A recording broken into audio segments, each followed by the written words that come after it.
చాలాసార్లు మీ తాతగారు ఎవరు, మీ ముత్తాతగారు ఎవరని అడిగితే కొన్నిసార్లు మనం చెప్పగలము. ఇంకా వాళ్ళకంటే ముందు తాతలు ఎవరు, ఇంకా వాళ్ళకంటే ముందు ఎవరంటే మనం చెప్పడానికి ఎంతో కష్టపడతాం. ఎందుకంటే మనం తెలియదు చాలామందికి.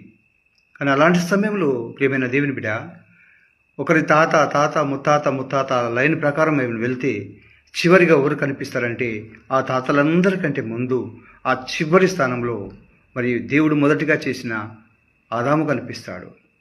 ఆ ఆదాము మరి ఆదామును దేవుడు మొదటిగా సృష్టించాడు కాబట్టి ఆ మొదటి మానవుడు మనకు చివరిగా వెళ్ళినప్పుడు ఆయన కనిపిస్తాడు.